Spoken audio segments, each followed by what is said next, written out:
तेज civil के online platform पर आप सभी का बहुत बहुत स्वागत है और आप सभी को नमस्कार। हम राजस्थान के जो मध्यकालीन इतिहास के महत्वपूर्ण तथ्य पढ़ रहे थे, जिसके अंदर हमने कल राजा अलट को पढ़ा, तो उसके बाद राजा जयद्रथ सिंह को पढ़ा। आज उसी कड़ी के अंदर हम जो पढ़ेंगे रावल रतन सिंह को पढ़ेंगे। ठीक है, इंपॉर्टेंट है, हमें याद रखना है। क्यों याद रखना है? क्योंकि रावल रतन सिंह के समय एक घटना हुई थी जो महत्वपूर्ण है। क्या घटना हुई थी? इस समय रावल रतन सिंह के समय चित्तौड़ के ऊपर अलाउद्दीन का अटैक होता है। दिल्ली के सुल्तान अलाउद्दीन खिलजी का क्या होता है? मेवाड़ के ऊपर आक्रमण होता है, अटैक होता है। कब होता है? 1303 ईस्वी के अंदर होता है। ठीक है, हम अलाउद्दीन खिलजी के राजस्थान के अंदर 4 अटैक पड़ते हैं।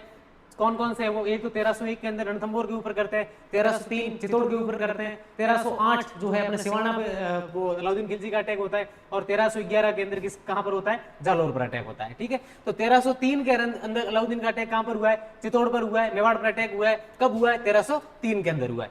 इसके अंदर अलाउद्दीन खिलजी की है जो जीत हो जाती है। रावल रतन सिंह अपने दो सेनापति गोरा और बादल के साथ क्या करते हैं? केसरिया। और इनकी जो रानी थी, रानी पद्मिनी ने 1600 स्त्रियों के साथ क्या किया था? इस समय जोहर किया था। ठीक है, और रानी पद्मिनी जो थे वो कहां के थे? सिंहल द्वीप के थे। इनके पिता का नाम क्या था? गंधर्वसेन था, और माता का नाम क्या था? चंपावती। तो रावल रतन सिंह के समय मेवाड़ के ऊपर दिल्ली के सुल्तान अलाउद्दीन खिलजी का आक्रमण होता है। कब होता है? 1303 ईस्वी के अंदर होता है। अलाउद्दीन खिलजी की इसके अंदर जीत होती है, और राजा रावल रतन सिंह अपने सेनापति गोरा और बादल के साथ क्या करते हैं? केसरिया करते हैं, और रानी पद्मिनी 1600 स्त्रियों के साथ क्या करती है? जोहर करती है। ठीक है, इस युद्ध का जो आंखों देखा वर्णन है वो एक राइटर ने किया। उन राइटर का नाम क्या है? उस राइटर का नाम है अमीर खुसरो। हमसे ये पूछा जाए कि मेवाड़ के ऊपर अलाउद्दीन खिलजी का जो अटैक हुआ है उसका आंखों देखा वर्णन है, किसने किया है? तो अमीर खुसरो ने किया है। और किस किताब के अंदर किया है? ये पूछा जाए तो खजाइन उल फतू किताब के अंदर क्या किया गया है? इस युद्ध का आंखों देखा वर्णन किया गया है। अलाउद्दीन ने खिजर खान को चित्तौड़ सौंप दिया, तथा चित्तौड़ का नाम क्या कर दिया? खिजराबाद। अलाउद्दीन के बेटे का नाम क्या था? खिजर खान था। और चित्तौड़ के ऊपर अधिकार करने के बाद जो चित्तौड़ है किसको सौंप दिया? अपने बेटे खिजर खान को सौंप दिया, और चित्तौड़ का नाम परिवर्तित करके क्या कर दिया गया? खिजराबाद कर दिया। प्रश्न ये उठ सकता है कि अलाउद्दीन खिलजी ने चित्तौड़ के ऊपर अटैक करके चित्तौड़ पर अधिकार कर लिया, उसके बाद उन्होंने चित्तौड़ का नाम है वो परिवर्तित करके क्या रख दिया? तो चित्तौड़ का नाम क्या कर दिया था? खिजराबाद कर दिया। हमें दाइबी पीर की जो दरगाह का अभिलेख मिलता है उसके अंदर हमें क्या इसकी जानकारी मिलती है? रावल रतन सिंह मेवाड़ के अंतिम राजा थे जिन्होंने रावल उपाधि का प्रयोग किया। हमसे अगर ये पूछा जाए कि मेवाड़ के अंतिम शासक वो कौन थे जिन्होंने रावल उपाधि का प्रयोग किया था, अपने नाम के आगे रावल लगता था उनके, तो वो कौन थे? रावल रतन सिंह। तो रावल रतन सिंह के समय दिल्ली के सुल्तान अलाउद्दीन खिलजी का अटैक होता है। कब होता है? 1303 ईस्वी के अंदर होता है। अलाउद्दीन खिलजी की उसके अंदर जीत हो जाती है। रतन सिंह के दो सेनापति थे गोरा और बादल, इनके साथ मिलकर रतन सिंह केसरिया करते हैं। इनकी पत्नी पद्मिनी ने 1600 स्त्रियों के साथ क्या किया है? जोहर किया है। अमीर खुसरो की किताब खजाइन उल फतू के अंदर इस युद्ध का आंखों देखा क्या किया गया है? वर्णन किया गया है। और अलाउद्दीन ने खिजर खान को चित्तौड़ सौंप दिया, और चित्तौड़ का नाम क्या कर दिया? खिजराबाद। और रावल रतन सिंह मेवाड़ के अंतिम शासक थे जिन्होंने किस उपाधि का प्रयोग किया था? रावल उपाधि का किया था। ठीक है, इसके बाद हम पढ़े तो है राणा हमीर। ठीक है, अलाउद्दीन ने जो चित्तौड़ था किसको सौंप दिया? अपने बेटे खिजर खान को सौंप दिया, और चित्तौड़ का नाम खिजराबाद कर दिया। उसके बाद है जो खिजर खान किसको सौंप के चले जाते हैं?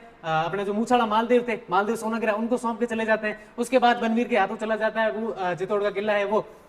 राणा अमीर 1326 के अंदर पुनः चित्तौड़ के ऊपर क्या करते हैं? अटैक करते हैं। किसको परास्त करते हैं? बनवीर सोनग्रा को परास्त करके चित्तौड़ के ऊपर क्या कर लिया था? राणा अमीर ने वापस अधिकार कर लिया था। ठीक है, तो किसको परास्त करके किया था? बनवीर सोनग्रा को परास्त किया था। और राणा अमीर के समय की हम महत्वपूर्ण तथ्यों पढ़े तो इन्होंने राणा उपाधि का प्रयोग किया। किसका प्रयोग किया था? राणा उपाधि का पढ़ा। हमने पढ़ा कि रावल रतन सिंह मेवाड़ के अंतिम शासक थे जिन्होंने किस उपाधि का प्रयोग किया था? रावल उपाधि का किया था। किस उपाधि का किया था? रावल उपाधि का। और राणा हमीर प्रथम ऐसे शासक थे जिन्होंने किस उपाधि का प्रयोग किया था? राणा उपाधि का किया था। ठीक है, और इनके समय एक सिंगोली का युद्ध हुआ था जिसके अंदर मोहम्मद तुगलक को राणा अमीर ने क्या किया था? परास्त किया था। 1336 के आसपास बांसवाड़ा में हमारी जगह पड़ती है सिंगोली के अंदर युद्ध होता है और दिल्ली के सुल्तान मोहम्मद तुगलक के बीच और राणा अमीर के बीच 1336 ईस्वी के अंदर। और उसके अंदर मोहम्मद बिन तुगलक को क्या राणा अमीर क्या करते हैं? परास्त करते हैं। तो ये भी हमें ध्यान रखना है। हमने जयद्रथ सिंह के समय भी 2 दिल्ली के सुल्तानों के अटैक बढ़े थे। किस किस के बढ़े थे? एक तो इल्तुतमिश का अटैक हुआ था, एक नसरुद्दीन महमूद का अटैक हुआ था। ठीक है, उसके बाद हम राणा अमीर के उसके बाद हमने पढ़ा रावल रतन सिंह, उनके समय किसका होता है? अलाउद्दीन खिलजी का होता है। उसके बाद हम राणा अमीर को पढ़ रहे हैं, उस समय मोहम्मद बिन तुगलक क्या करते हैं? अटैक करते हैं। दोनों के बीच युद्ध होता है और मोहम्मद बिन तुगलक को क्या करते हैं? राणा अमीर परास्त करते हैं। और ध्यान रखना हमें राणा अमीर से संबंधित कि चित्तौड़ के अंदर इन्होंने बरवड़ी माता का क्या है? मंदिर बनवाया था। बरवड़ी माता के एक और अन्य नाम है, ये भी हमें ध्यान रखना, अन्नपूर्णा माता। क्या नाम है? अन्नपूर्णा माता। तो प्रश्न ये पूछा जाए कि चित्तौड़ के अंदर बरवड़ी माता के मंदिर का निर्माण किसने करवाया? राणा अमीर ने करवाया। यहाँ पर अन्नपूर्णा माता का मंदिर का निर्माण किसने करवाया? राणा अमीर ने करवाया। बरवड़ी माता गोहिलों की इष्ट देवी है, और जो बाण माता है वो गोहिलों की क्या है? कुल देवी। कुल देवी कौन है? बाण माता, और इष्ट देवी है वो कौन है, अन्नपूर्णा माता, यहाँ पे बरूडी माता, जिनके मंदिर का निर्माण राणा हमीर ने करवाया था। कहां पर, चित्तौड़ के अंदर। इन्होंने, इनकी दो उपाधियां थी, एक तो थी वीर राजा, और जो वीर राजा इनकी उपाधि है वो किस किताब के अंदर मिलती है, हमें रसिक प्रिया किताब के अंदर मिलती है। ठीक है, किस किताब के अंदर, रसिक प्रिया के कुंभकालीन साहित्य के अंदर हम इस किताब को पढ़ते हैं। ठीक है, जो गीत गोविंद किताब लिखी हुई है जयदेव की, उसके ऊपर जो टीका लिखी हुई है वो रसिक प्रिया किताब लिखी हुई है। इसके अंदर हमें राणा आमिर की उपाधि मिलती है, और वो कौन सी प्राप्त होती है, इनकी उपाधि वीर राजा। एक और इनकी उपाधि है विषम घाटी पंचानन। क्या उपाधि इनकी है, विषम घाटी पंचानन। कुंभलगढ़ जो प्रशस्ति है उन उसके अंदर हमें राणा आमिर की उपाधि मिलती है विषम घाटी पंचानन, और जो रसिक प्रिया किताब है उसके अंदर हमें राणा आमिर की उपाधि क्या प्राप्त होती है, वीर राजा। कर्नल जेम्स टोड ने भी इनको एक उपाधि दी थी, प्रबल हिंदू। ठीक है, प्रबल हिंदू भी किसकी उपाधि दी अपनी, राणा आमिर की। तो राणा आमिर के समय में क्या क्या पढ़ा कि बंदी सोनाग्रा को पराजित करके चित्तौड़ के ऊपर पुनः अधिकार करते हैं। उसके बाद हमने पढ़ा कि इन्होंने राणा उपाधि का प्रयोग किया था। रावल उपाधि का अंतिम प्रयोग किसने किया था, रावल रतन सिंह ने किया था। ठीक है, राणा उपाधि का प्रयोग सबसे पहले किसने किया था, राणा हमीर ने किया था।